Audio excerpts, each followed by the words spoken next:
Hello, my amigos. We are back here at the beer table in Bellingham, Washington. Back at McKay's Tap House. Having a good time. Having a good time. After having tasted a couple of IPAs, Imperial IPAs. I am Tom. I'm Alan. I'm John. And I'm Gary. And today we're kind of wrapping up our IPA, Imperial IPA actually, tasting. A little bit of history on that. We've done about 4 sessions on this now, tasting Imperial IPAs from the Pacific Northwest, various breweries. Had to be bottled. Had to be bottled. Yes, bottle. Had to be available. Not on tap. Imperial IPAs, 7.5 to up around 12% ABV. A little bit of hedging into the 7 to 7.5 area because some breweries will say they're doing an Imperial at 7 and some will say they're just still doing a regular IPA at 7.5. We've gone based on what the breweries say these bottles are. Bitterness units about 80 to 100. Like I said, we've done this about 3 times. We've tasted about 18 different Imperial IPAs, done about 5 at a time. And we've ended up with our top 5. They're on the table today, and we are going to let you guys know what we think of these top 5 Imperials. Absolutely. And we tasted them blind, so for no label bias, here they are, and we don't know what they are, and I'm sure we're all different. And two different groups. We took 7 or 8 and chose our top 4 or 5, and then another group did the same thing. We took those 2 different groups, top 4 or 5s, and did another blind tasting. And then we've done a second. Yeah. Today we've done a second. We ended up with these, and here they are. So how we decided to handle this is we're going to open them beer by beer and tell you where each of us ranked that beer in the top 5. I will say collectively these were our top 5. Out of the 15-20 Imperial Northwest bottled IPAs, these were our top 5. So I'm going to pop number 1 here. Oh, that's 2. Okay. That's okay. We're rolling. Whatever. These are Imperials, by the way. They are Imperials, and we did the Which, as tasting. you will find out, are dangerous. Oh, look at this. Number 1's Hop Hinge IPA. Wow. Deschutes Brewery. yeah. Wow. Oregon. Didn't expect it. Different again. Yeah, The Hop Hinge. absolutely. And I tell you what, out of the top 5 Northwest bottles, I chose that number 2. Nice. And go ahead. How'd you? I picked it number 2. Well-rounded beer. Yeah. It was good. I picked it number 3. And I picked it number 1. And now we've done this, we have already done this 3 times, and I had not had it number 1 any other time, but I loved it today. Which goes to tell you, every time you do this, it's going to be different based on your palate that day, absolutely. or brewer's condition, or when it was made. The bottle condition, how it was I'm stored. shocked. I am shocked at that. If you had asked me before if I'm going to pick Hot Jams number, no way. Deschutes is but loving I you. love it. Yeah, and I love Deschutes, I do, but I'm shocked. And we're going to talk to you guys a little bit about bottle condition and seasonality here a little bit later. So To me, this after all 5 of the beers, this was incredibly smooth. I had it with good citrus, good nose, decent hops. But one thing that stood out to me about this, usually when I drink an Imperial, it pops. I mean, I know it's an Imperial rather than a normal IPA, and it has a charge to it. And this was so smooth, I almost wanted to say, well, I don't know if I can rank it this high. Was it smoothie smooth? To me, it was, I could drink this all day dangerous. long. This is Alan's session beer. There you go. And for me, Yeah, the reason there you I go. put it 1 was the sweet, because I am a sucker for sweet. I love, I got a sweet tooth, and this thing was that's what got me. This was And solid. me, Got me the today. reason Right I on. placed it number 3 is because it was a little too sweet for me. To me, it was Yeah. number 2. It was solid, but it just didn't have that hops and that big. I don't want the edge. That citrus. Sweet. All right. Now we are going to move on to beer number 2. Another probably shocker, my guess is. See where this is. Gotta add in, all these beers look so fabulous. This Oh, is it's definitely how do you rank them? Oh, And they're always going to be different. Oh yeah. Pyramid Outburst. Oh my gosh. Probably the big shocker of this Yeah. whole thing. We all really liked this beer. I And don't know where you guys had it. To make a long story short, these guys are, we're craft beer people. These guys are brewing amazing beers now. This to me is approaching more of a macro brewery, but these guys, they're brewing great beers now. They are. They are. And, and our previous tastings, this is up there. And again, this is a brand new blind tasting, and We're shocked. I'm shocked. Where did you have it today? I had it number 5. I mean, I had it much higher previously, and it's 5. Right. I had it number 4. I had it number 5. I had it number 3. All right. And the reason I had it 5, this was fabulous when we tasted it 2 weeks ago. This bottle I thought was past its peak. It had a little sour to it. It had a little bit of a funky odor. Yeah. And I don't think it's the brewer. I don't think it's the brewery at all. I think it's just the bottle. I think so. I think you're Yeah. absolutely right. And Yeah. it's not fair to the brewer, because I think when we tasted this a couple of weeks ago, it was fantastic. It was up there. I'm not going to tell you guys what we scored it, but it was up there. And I will also say know what I'm this, talking about. between my number 1, 2, and 3, it was so small and different. Yeah. yeah. So small. Yeah. It's a gnat's hair. Yeah. All right, beer number 3, guys. Opener now. Oh no. Old Schoolhouse I'll be darned. from Winthrop, Washington. Wow. This is a beer that we've consistently rated high. Tom, where do you got it in 1? I have it at number 4, and I think this beer is a little off. I had a little bit higher when we tasted it previously. I'm kind of shocked in a way, but it was still an excellent beer, well-rounded, had still pretty good fruit in it. Yeah. Yeah, I questioned whether it was starting to turn a little bit, but we'll talk about that on condition. Where did you have it? I had number 5 of the Oh, 5. wow. But again, Wow. everyone was so good.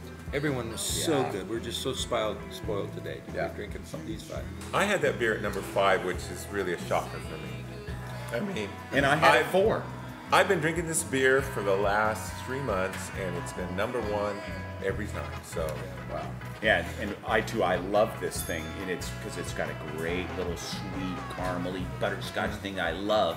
I did not recognize it. I today. missed it. No. And I put it Yeah. down. I missed it today too. Yep. So it might be maybe just past his peak a Yeah. little bit. It just Bummer. But these Imperials are so hard to do because they're all so big and so good that it's every time it's different. Yeah. We're here at number 4.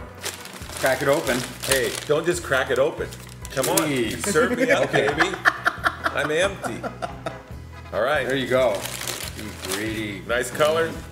Oh, Boundary look at that. Bay Imperial IPA. Boundary Bay. Our local Look at brewer. that. Man, where'd you Yes. guys have it? Unbelievable. I had it number 3. I had it number 3. Jared? Number 2. I had a number 1. Oh. And Nice. really tough decision, but you know, Nice. the last time we drank these 5s, I had it 4 or 5. I know. Yeah. You had it in the bottom. If you haven't caught our Boundary Bay show, you need to do so, and you can meet Ed. And Ed felt that these things were at the end of their life, so he didn't feel comfortable really with us having drank his Imperial that's getting to the end of its season. And that really does talk about the condition of the beer in a bottle, too. So that these need to be drunk much earlier than what we're drinking them. I mean, we are at the end of May, and they probably should be drunk in February, Right. March. So why did you have it at 1? What did you like about it? I'm going to say, well, to answer that, what did I have? Very smooth. you had it number 1. I Sweet, wanna know why. smooth, nice caramel, even body hops, big hop finish today. That might have been what I wanted. You know, the last time we did these 5, I had it down 4 or 5, but I gotta say, that's the difference between condition. Bottles are different, I think. I don't think it was just a taste. You know, you're right. The bottle we had last time we did this was not good. This bottle's better. Yeah. I think a lot better. All right, final beer of the session, beer number 5. I had beer number 5 rated as my 4th beer. And it's got to be Widmer. Yeah. This by There's only one process left. of elimination. This is Yeah, it. Widmer Brothers, Nelson Imperial. IPA. And we've got to say, this beer has been near the top in every tasting. 1 or 2 every single Yeah, time. yeah. Every tasting. Again, Every very smell. surprising. Yeah. A brewery that you would think is approaching the Macro. macro, Right. or whatever you want to call it. But they are doing some fabulous beers. They do with their burr and their timber. They've got, obviously, if you're brewing at Widmer, you're doing a fabulous Yeah. job. Absolutely. Yeah. Consistent. Who's I the mean, head brewer? Way to go, dude. Yeah. Definitely Nice the job. craft beer area. I had it at number 2. And it's just the malty, sweet balance that's got everything you wanted in Imperial. To me, this was probably the most balanced beer. It had fantastic citrus in it. Yeah. It had just a little bit of sweetness, not overly sweet. Great but it maltiness. was- yeah, absolutely. This was my number 1. This was my number 1. It's been my number 1 3 out of 4 times now. It's number 1. And it dropped a little bit for me from the last time we tasted this. I had it in my top 3. But again, off camera, I had mentioned, you know, my number 1 and my number 2 were ranked the same in my notes, and I had to choose. So as far as a numbering system, I had them numbered the same. And this one is right behind it. Yeah. Yet, it ends up number 4 on my list, but they were all so close, They're and you close. just have to choose. You know. Right. You know, in closing, I think you guys need to we all need to take into consideration is the bottle conditioning. Yes. And the seasonality Completely of fair. these beers that these should have been drunk much earlier. And I say months earlier. And Well, we started it earlier, Yeah. but we ended up trying to finish this up later, and Yeah. you know, it's just not. Well, fairly true of most Imperials. Most of the higher octane stuff is you can get it early in its life, or when the brewer would say this is the time to drink it. That's why it's great to catch them on tap, of course. Yeah. But we wanted to do marketable beers, those that you can find in your grocery store at least part of the year. And the problem is the alcohol content in these beers kills the hops. And these are Imperial IPAs. They're supposed to be hoppy, and once you kill off the hops, you kind of lose the identity of the beer. So drink them when they first come out, and you're fine. Right. And these kind of beers, I don't think are meant to be drank head to head. It would be like taking the 5 best bottles of wine in the world and trying to rate them. Yeah. Because they're all good on their own accord. How do you put them in an order? This was a tough challenge for all of us. I would no also question.